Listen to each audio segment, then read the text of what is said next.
passons au point 6. Donc, c'est Gérard Mounier qui reprend la parole pour nous parler du dossier ADAP, avec le dépôt qui est imminent. Tout à fait.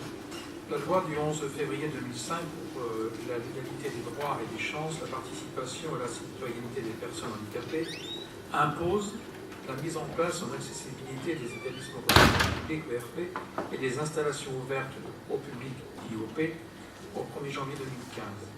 L'ordonnance du 26 septembre 2014 relative à la mise en accessibilité des établissements recevant du public, des transports publics, des bâtiments d'habitation et de l'avarie pour les personnes handicapées a créé l'outil ADAP, Agenda d'accessibilité programmée. L'ADAP est un document qui précise la nature des travaux et leur coût, et engage le gestionnaire d'établissement qui le signe à réaliser les travaux dans un délai déterminé, en fonction du patrimoine concerné, 3, 6 ou 9 ans, à les financer et à respecter les règles d'accessibilité.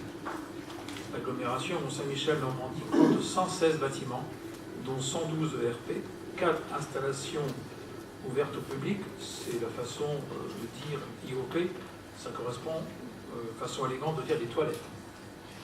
Sachant que 32 sont déjà accessibles. L'ADAP porte sur 78 bâtiments. Le montant global de la mise en accessibilité de ces 78 bâtiments, avec honoraires, maîtrise d'ouvrage, sécurité, protection de santé et bureau d'études, hors des alimentages, s'élève à 1 970 766 € TTC. Il est précisé que l'ADAP répond à une obligation réglementaire dont la mise en œuvre effective dépendra des capacités financières de la communauté d'agglomération Mont-Saint-Michel-Normandie dans les années à venir. Il est donc proposé ce soir de valider la demande d'agenda d'accessibilité programmée, de conditionner la mise en œuvre aux capacités financières de la communauté d'agglomération dans les années à venir.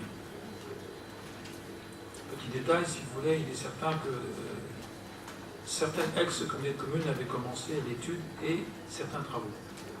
Pour notre agglomération, c'est un gros chantier avec des gros chiffres importants. Il nous sera nécessaire de créer une APCP, c'est-à-dire autorisation et programme de crédit et de paiement. Mais il est envisagé que nos services techniques interviennent sur des travaux faciles à réaliser et qui permettront la mise en norme avec un moindre coût de certains bâtiments déjà.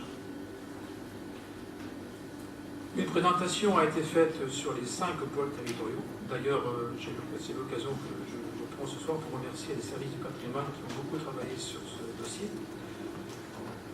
Validons la demande d'agenda d'accessibilité programmée afin de ne pas avoir de pénalité dans le futur. Car il est possible que sinon, si nous ne respectons pas la règle, on pourrait être pénalisé. Il est donc nécessaire de nous mettre en conformité et déposons le plus vite possible auprès de la préfecture ce dossier. Voilà ce que l'on peut dire. Merci, Jean-Laurent. Est-ce qu'il y a des questions? Alors, Daniel. Moi, j'ai une petite question. Là, vous avez marqué hors des amiantages.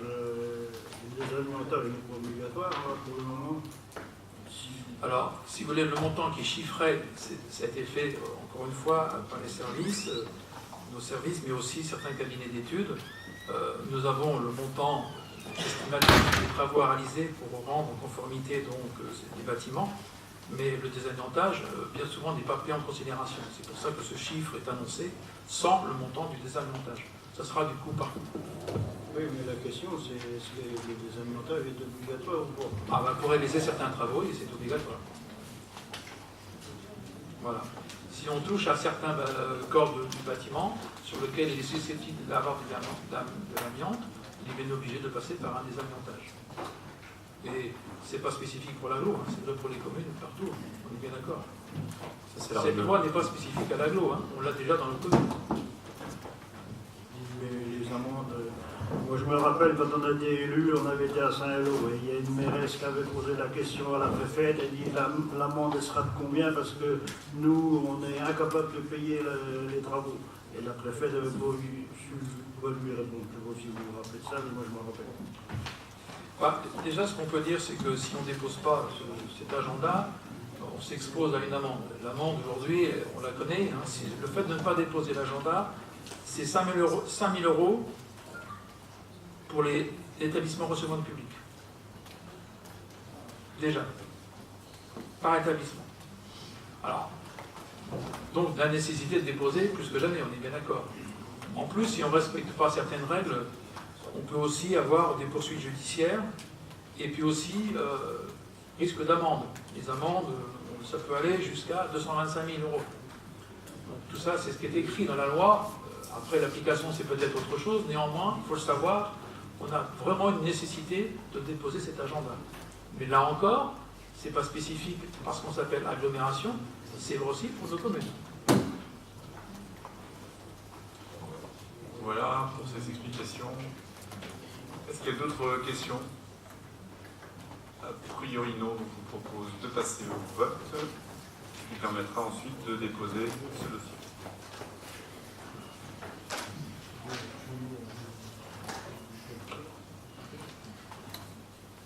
Vous pouvez voter.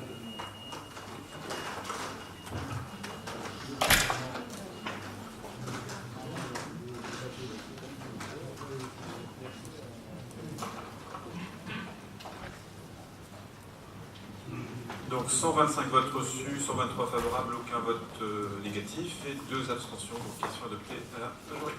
Merci.